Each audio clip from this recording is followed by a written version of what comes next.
have you in the house of the Lord today.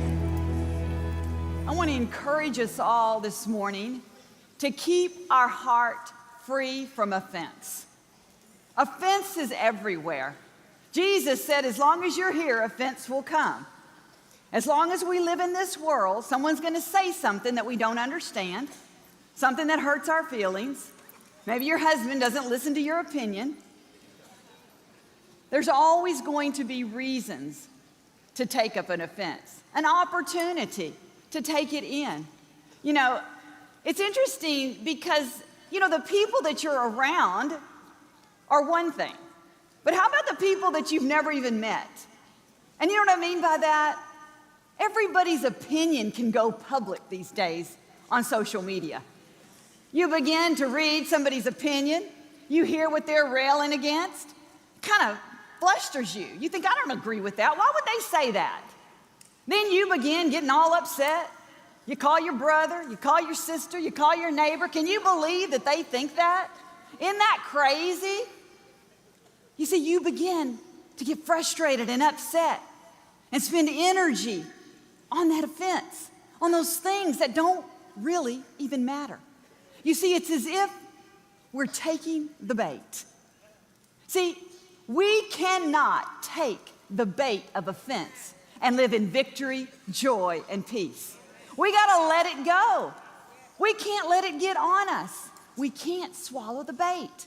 In fact, in the scripture, the word offense comes from the Greek word that means bait. It was used to lure animals into a trap. See, the bait, or the offense, was what got the animals to come on in and take the bait. And sometimes that's what happens to us with offense. It lures us right into a trap.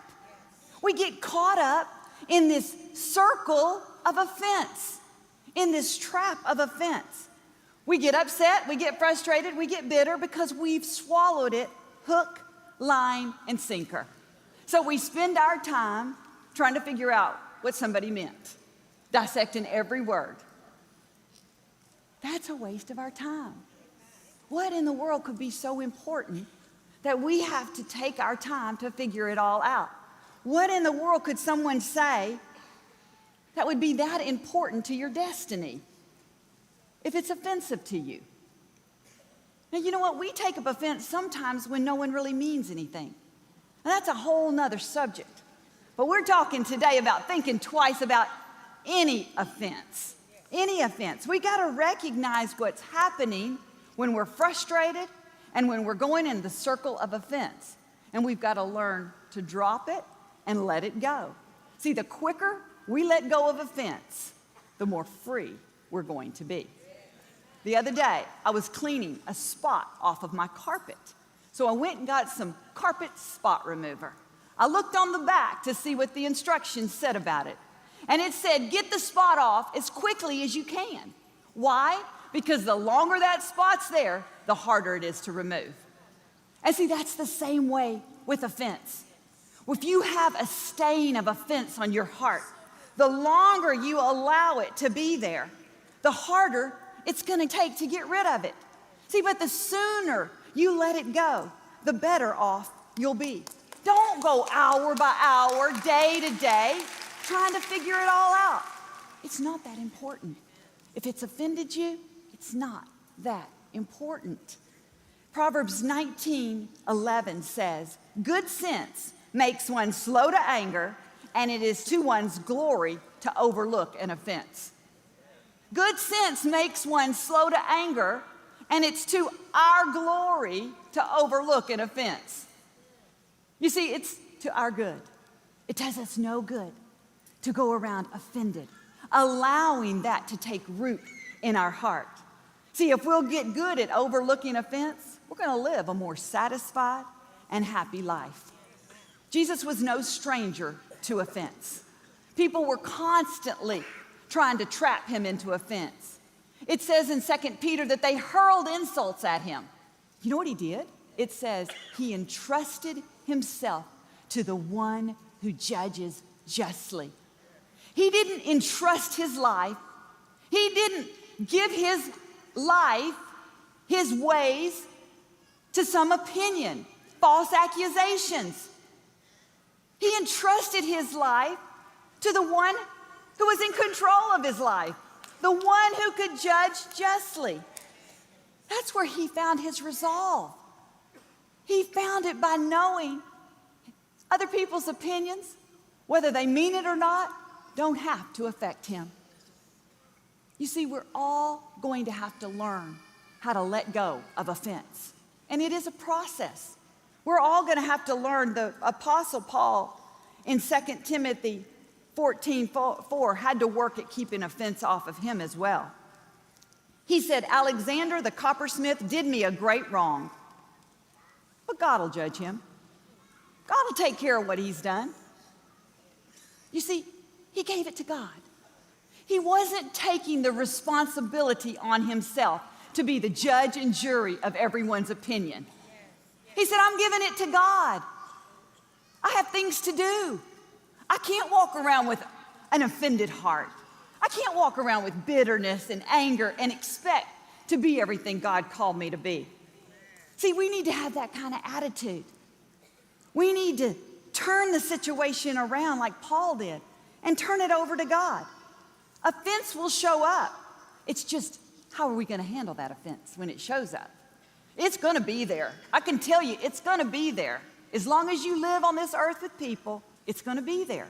Have you ever put like a bite of food in your mouth? Maybe you're going to try something new, and it was like, ooh, I don't like the way it tastes. And you have to stop for a minute, and you're thinking, what am I going to do? Am I going to spit it out, or am I going to swallow it? And you're thinking, you know, what do I do? I mean, who am I with? You're just thinking, right? A lot of this stuff. I have literally done that and taken my napkin and went, I know that's not very ladylike, but if there's something that's ucky in your mouth and you don't want to swallow it, that's kind of what you need to do is spit it out. If you ever taste the bitterness of offense, that yucky feeling in your mouth, don't swallow it. Just spit it out in your napkin. Don't let it go down in your innermost parts. We've got to take a moment and think twice about taking up offense. Is it going to benefit you any? Is it going to make your life better? Is it going to make you more happy, more joyful? See, you may be winding up your day at work, 4 o'clock. A coworker leaves you out of an important meeting. You have till 4:15 to decide if you're going to take that offense. Are you going to spit that offense in your napkin? Or are you going to take it home with you? Are you going to let it upset your whole day? Are you going to let it disturb the peace in your home? What are you going to do with that offense? We got to learn to step back and think twice about taking an offense. In John 10, the scripture tells us that there were certain people in the crowds when Jesus would go places that wanted to capture him. They wanted to seize his life. They wanted to take him and stone him. There were certain people that were always trying to stir up trouble. But there's such an important thing that it says that Jesus did. And I've always kind of wondered what it said. And the other day when I read it, I thought, could this mean? It says that Jesus would slip out of the crowd and go on his way. Now, I thought about that just a minute. Here's some people in the crowd that were trying to seize him and trap him, but he slipped away and moved on. And I thought about, you know what Jesus did? He wasn't playing Houdini. He wasn't being some magic man. He didn't give in to their opinions. He didn't go try to defend himself. He didn't stir up strife. He didn't say, Peter and John, why are they being so unfair? Will you go over there and talk to those people? No, he ignored the opinions of others, and he moved on his way. He literally slipped through the fingers of offense and moved on. You see, nobody captured Jesus' life. Nobody could capture him. Jesus gave his life. He made the decision to lay it down. He didn't allow anybody to change the course of his destiny by offense, by insults. He said, no, I've got an assignment from God. I'm going to entrust my life to the one who judges justly. And can I tell you, you got to slip through the fingers of offense if you're going to move on your way. If you're going to keep going to those places that God has you. Nothing is that important to waste your time. Listen, if offense can't upset you, offense can't control you. And if offense can't control you, you're going to be free to live a life of joy and victory. Shake off any offense. You have a decision to make today. Give it to God. Live happy, healthy, and whole. Amen? Amen. Your partnership makes this ministry possible. Your faithful and consistent monthly support makes you a champion of hope. The vision of Joel Osteen Ministries is to use every avenue available to present the hope of Jesus Christ to people everywhere. We know it is this hope and the transforming power of the gospel that makes an eternal difference in people's lives. To partner with Joel Osteen Ministries, visit joelosteen.com/partner today.